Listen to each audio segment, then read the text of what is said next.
What's up, Guns Out Nation? We're on the road again. Go Nation. Are you surprised? Are you surprised that we're on the road? You shouldn't be. We always got something to do. We do. We enjoy doing for this. For you to watch. Yeah, we enjoy doing this for you guys. No, I mean, you're right. I know, but I was being overly. Oh, that's how you always act, buddy. I couldn't tell the difference. I thought it was, Screw you, yeah. So we just left W.O.F.T. Yeah, man. Oh, man. I'm just kind of, my heart is full. A little overwhelmed. Orlando Firearms Training. I'm just really I'm just so happy to be doing this, man. It's still kind of surreal for me, to be honest with you. Yeah. I mean, think about Philip's doing a great job, man. Yeah. Philip and his family, they're doing a wonderful job. They built it. Yeah, from the ground up, man. Listen, y'all gonna enjoy that episode. That was amazing. Yep. And you know, like I was saying, I'm just really happy. Oh man, they got selling fruit. Think about where we started, Shermichael. Think about our first Saturday shooter. Yep. Think about our first real TV episode at Machine Gun Nest. Mm-hmm. You know, I know I didn't see us accelerating so fast and getting to capture some of these really exclusive and in-depth opportunities, but I'm really thankful, and I mean, it's all because of you guys. Yeah. So, right. You know, once again, we always like to say thanks. But yeah, man, check out that W.O.F.T episode coming soon. You're gonna love it. This is an amazing training opportunity that we, at a minimum, need to talk about. We need to talk about it. A lot of people go. A lot of very well-known people. Yeah. I wish we could disclose, but we can't. But there's a lot of very well-known people in this space that go, which again speaks to the volumes and a testament to what Philip is building. Clearly, there's something about this that's effective, John. Oh, because some of the people we know that what go, that is. We know what that is. They wouldn't waste their time. No. I mean, they just wouldn't. Without spoiling the episode, just make sure you tune in, because you'll see why he says there's clearly something they're doing right. There's a lot, actually. Yeah, no, and you'll see.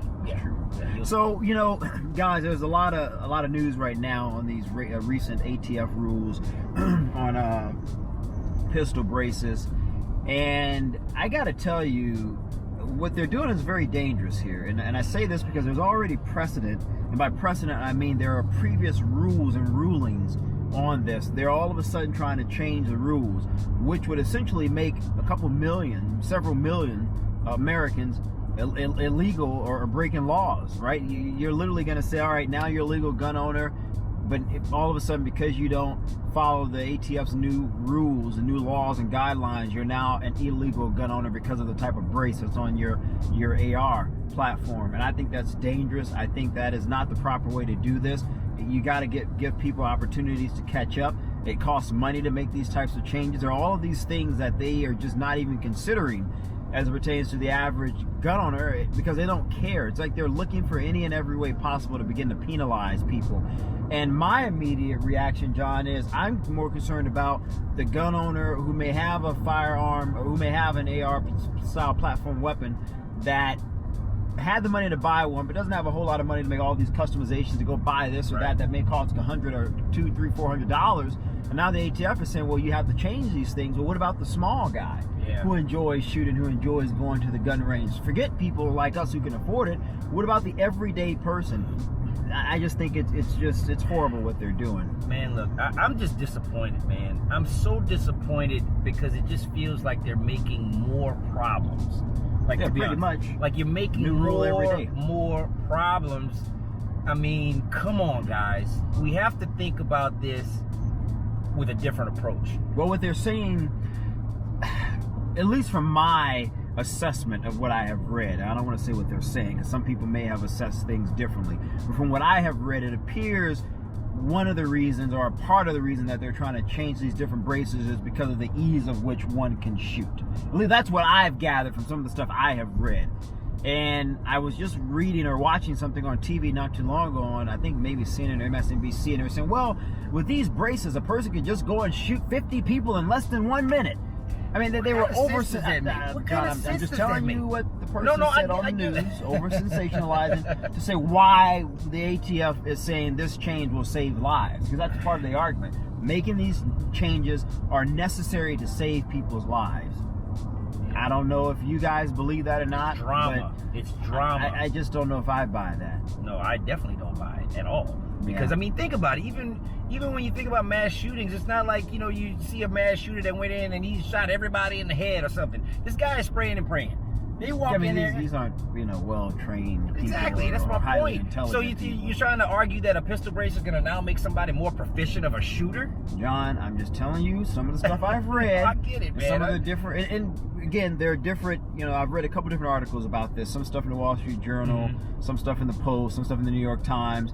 And certain people will say, a reporter will write an article and they'll say, well, the ATF is making this change because I spoke with an expert and the expert said, well, this will make it easier to shoot. So it makes it, so they sort of add their own little spin to the narrative. Sensational. So I just want to put that out there because you guys may have read something like, well, Shermichael said this, but I read something entirely different. I just want to be transparent about where I got some of my information from. But I don't know, John. What do you think? Well, I think, again, I think someone's going to file a lawsuit. They're going to say, well, this came out of nowhere. I'm now technically a felon because I now have a firearm that isn't in sync with ATF's requirements. What does that mean now? I mean, there's a lot of complications with this. That's all I'm going to say legally. My response to what I think simple. What's that? I think it's petty. I think it's petty. I think it's petty just to keep the argument alive. Sure. I think it's just to keep it in people's faces, so people are more scared. It's all about just creating and cultivating this fear and this ignorance about the entire situation. That goes back to the whole thing with bump stocks. Now, that case was just overturned, but now, I don't know if it's the ATF or the Justice Department, I can't remember, but one of the two entities, if I remember correctly, released something stating that, it may be the Biden administration. Guys, you got to go Google this because I read so much stuff, I can't remember which entity. But one of them, of the three I just listed, John, just stated, well, we're gonna go and file another suit against the bump stock thing because we still, it's just they don't disagree, they don't agree with the court decision. Throwing away the money. So they're just gonna, go ahead and contest it again because they believe it is a pertinent part of saving lives, and that's what the argument always comes down to for them. I just really don't understand how they can spend all this money creating these narratives and chasing these suits. You know what will save lives? Training. More training, but also mental health. Yeah. We need to focus on mental health. Yeah. For mass shootings, a lot of those people have disturbances, issues. A lot of the issues can be seen. People just don't oftentimes know how to report it, what to do. That needs to change. And I think for violence in inner cities, I've been preaching this for a while now. Education, economics, family, I think those things can change the dynamics there. But people will say, well, X number of people were just killed this month alone, therefore we need to remove all AR-15s, therefore we must automatically remove any type of magazine that's over 10 rounds. I just to change things. Well, that's not going to necessarily stop the violence. In the 1800s there were cities, in the 1900s there were cities all over America, white, black, whatever, violence was sky high. And maybe they didn't have access to the modern weapons we have today, but they were stabbing people. Whatever they could use, criminals will utilize it to cause harm to people. So I don't know if it makes any sense to just automatically go to, well, we're going to ban this gun, we're going to limit magazines in general for every gun. Is that really going to decrease crime? I don't know. Or they'll say, well, we'll start arresting people, and guess what happens then they'll start arresting more black people, because that's typically what always happens. So nothing against Joe Biden, but I don't know if this is the guy that we should really entrust black people, that is, with keeping us safe, because the last time Joe Biden promised to keep black people safe, his solution was locking up a whole lot of black men in prison, which is why now you have a significant percent of black households without a family. You have a lot of problems, guys, that we now know today from all of the research that we've conducted over time that stem from the 90s crime bill. So again, I'm just cautioning us, particularly black people, and I'm saying this out of love. I'm not trying to get into this pit or pat against or back and forth against black people, but I'm just saying, guys, just assess the situation more. That's all I'm trying to say. Just before we go jumping in, and a lot of people, John, in our community will just jump in and say, well, we just should do this. I'm simply saying, let's just think about this a little more. Let's think about it more. Let's think about who we're entrusting to protect us. I don't know. I think we should, do the protecting for ourselves. Well, Shermichael, that is a perfect segue into something that I really think is important that we should talk about. And that is, listen, guys, we're going all across the country, showcasing gun ranges and training and professionals and opportunities, and we don't see enough of our faces present. Yeah, that's true. And And it's we're not trying to change that. We are, and I'm making it. Sometimes you just have to come out and say it. Yeah, you know, I mean, fair. You know, it's one of those things where we're just gonna say it. We want to see more of our faces partake in this from an educational standpoint, from a training standpoint, so you can articulate within this argument and have a real voice. Yeah. Because without that, you know, we're losing this battle, and I say we're losing it because the battle is still going. And that's why the battle is still being fought, because there's so many numbers that aren't accounted for within this argument, so many voices that aren't heard. And I think that it's time for us to step up and to really engage and be a part of this. You know, I personally know a lot of my friends are going out and purchasing firearms, and you know, they're taking the courses that you need to take in order to purchase a firearm. But outside of that, I don't necessarily see them spending the time or spending the money to go get further training. Because the thing about these trainings, guys, it's not just so you can be a great shooter. I mean, yes, that's a byproduct, obviously, everybody right? Wants that, but and everybody wants that. That's the fun part of it. Yeah. But the thing that is even more important is the safety and awareness. Yeah. I mean, listen, I've had firearm should be the last resort. It is the last resort. And, in 1 mile, turn right. She's a part of the broadcast, we just can't help it. So always. But you know, listen. One of the things that I've even seen my eyes be open to is, like Shermichael said, is that the firearm is the last resort. You better understand that that's what it's for. It's a defensive tool. It's not for you to be flashing it around. It's not for you to pull it out at first sign of danger. It's literally a defensive tool. You learn other ways to de-escalate situations, be more aware of situations for yourself and for your family. You can save a lot of people. And think about it. If more people are out here saving people, then more people are saved, and now this argument disappears. Yeah, but maybe in a quarter of a mile. Oh, I mean, we start to move the needle. Yeah, we start to move the needle a little bit. Some people will find another way to spin. That's just politics, man. That's on both sides, good or bad. You know better than me. People will find a way, but to the point you're making, you know, a lot of black people buying firearms. 58%. That's the number we keep talking Turn about. right. 58% increase in black gun ownership. And what John is simply trying to say, and I just merely want to echo this. Oh man, I had lunch. In a quarter of a mile, turn left. Even you have ADHD sometimes. No, I really had lunch at that place. I'm not lying, John. When I was filming for Facebook and Vox Media. In 0.1 yes, I have the pictures. Turn left. All right, I'm sorry, guys. That just blew me away. That was so random. But anyway, what John was saying, which I echo, it's not enough to just take 1 or 2 basic pistol courses. We need to take more. We need to take some more advanced courses.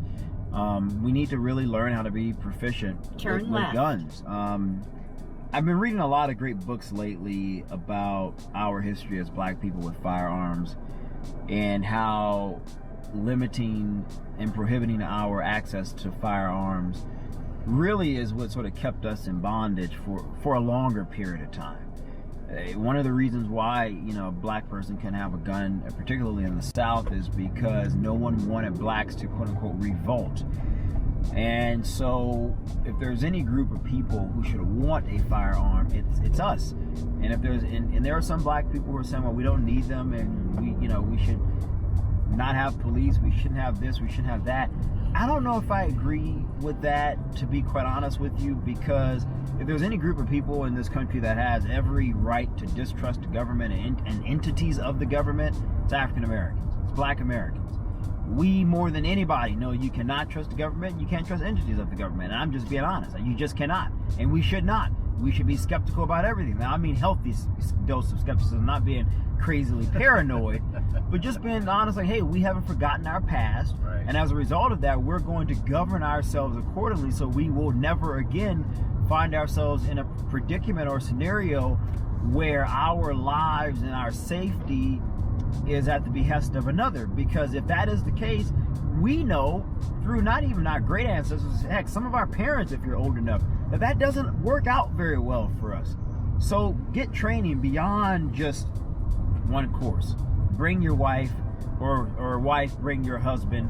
Your kids are old enough, bring the whole family. There's a lot of other types of methodologies, which you'll see in the W.O.F.T video coming soon, beyond just lethal force. There are a lot of other scenarios and tools in your tool chest, if you will, that could make the difference between life or death if you were to ever find yourself in a rough situation. And a lot of us live in urban areas, John, where rough situations are sort of a norm. So we need to be skilled with these types of enhancements. Yeah, no, it's interesting you should say that about the tools in the tool chest too, because what I realized today, what it just really hit home, is that, you know, when you take these classes with firearms, man, you become a sharper person. Oh yeah, you just do. Because first off, you're handling a firearm. That takes a level of attention and awareness that, like, once that becomes second nature, then you get to sharpen all of these other things, like your awareness of your surroundings, the awareness of all the other levels of de-escalation and circumstance mitigation that you have at your disposal. So yeah, I mean, listen, man, there's a lot of positives to being actively involved in the training community within the firearms community. So I just urge everyone to really take a hard look at that. Look at what's available in your local area. Watch a lot of our videos, and, you know, hey, shoot us a DM. Yeah, and we got a lot of cool content coming up. Where we're focusing a lot more on African Americans and guns. I don't want to tell you guys what we have coming up, because John sometimes kills me for that. So I would just say we got some cool stuff with some really cool, dynamic African American people, women and men, who are very different, who are doing things in their own way, because we are a very dynamic group of people. We love excitement, black people. You all know this. We're not all the same. We're not monolithic. Everybody has their approach, but we want to showcase the way we're doing it, because I think we're doing it in some cool ways. Some ways I don't always agree with some of the methods, in 1 but mile, that's okay. Turn right. What works for me doesn't always work for one person, and vice versa. But again, to just showcase just how we have entered into this full force, I think it's exciting, because maybe that can help change the narrative about guns, John. Yeah, no, I agree. And, you know, I think that our personal mission is to try to bridge that gap and create almost like a unification of the message, right? Because like you said, you know, everybody's articulating it in their own way. They're putting together their own programs, and in their areas that may be effective. Red light camera reported ahead. Based on the demographic, or based on the crime level, or based on the income level. You know, you never know. There's all these different factors. So that's why, you know, we're not just limiting ourselves to one type of experience. We're gonna try everything. We're going to get out here and we're going to look at things, give it a hard look, and try to really unpack it and try to unify the message to, you know, make sure that everybody's on the same page. Everybody's really about the same thing. In 0.1 miles, to be honest, turn right. I feel like there's only one way to do it, and that's the right way. It may look different from case to case, but at the end of the day, it's still the right way. You could have been kind of... I'm engaged in the conversation. Do you mind? No. Turn right. You want to drive? You can drive. I don't mind, John. Because you're just cruising. Oh, that's right. You got a flight to catch, man. My bad. I mean, we'll get there at 5, so I'll be fine. But anyway, so we just want, you know, appreciate the support. But man, I'm just so excited about seeing so many black people enter into this space. And you know, I know some people are like, why everything has to be about race, and I know people are like that, and I'm okay with some people feeling like that. I apologize if you feel like that, but I'm excited about it because I like to see people who look like me do different things. And again, I know there are some people who are in the 2A world who are like, well, you know, we shouldn't think about. I don't disagree. We shouldn't. In 1 mile. Okay, we need to just get over this crap of, oh, we're going to live in this perfect, because we don't. And I think until you start seeing race as a negative to weaponize against people, that's a problem. But to say, oh, wow, this person's black, or wow, this person's white, and they're doing something that white people don't really do, like rapping or something, I think that's freaking cool. I'll use Eminem for an example. Having more white people getting into hip-hop, I think that's a dynamic thing. They bring something a little different. Eminem's a different kind of rapper, John. We've talked about this before. Same thing with African Americans and gun arms. We should be excited about it because we are bringing something different. It's a different approach, a different view. And I'm excited about that, and I hope you guys are excited about it too. Yeah, it's changing the narrative. That's all. And that's what's really. Yeah, I know. Those still exist? We're in the South, man. I know that. Yeah, no, it's changing the narrative, and I think that's important too, because, you know, stereotypes are alive and well, and we want to just like our mission says, we want to hit against those stereotypes, and we want to help change those stereotypes, not only outside but within our community. So it's important. Yep, it is. So we appreciate it, guys. Thanks for the support. All right, guys, look, we got a plane to catch. Yep, we do. We got to go. Sorry. Yeah. We should have come with us, but you can't. Got to get back home to our women. That's right. And our family. That's right. Well, I don't. Well, I got a family. In 1 mile, Yeah, I don't have one turn yet. left. I can't wait though. Yeah, you're going to be working on it, though. Yeah, well now, yeah. I'm Anyway. excited about that. TMI, guys. Yeah, We're on our way to the airport. Love you. Thank you. Guns Out Nation. Let's go. And Get some? yeah. That one. I don't know what I was thinking. I really don't know. Get some. My mind just went blank.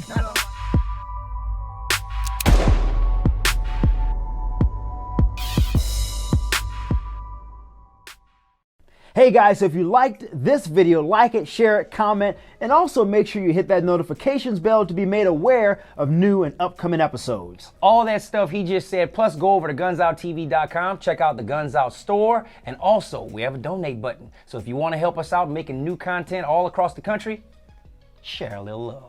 A little bit, a little Just a bit. little bit. And make sure you follow us, guys, on Facebook, Twitter, and Instagram to stay tuned to what we're doing, because there's a lot of exciting things that are coming your way, and we want to keep you guys up to date. Also, sign up for our newsletter on our website.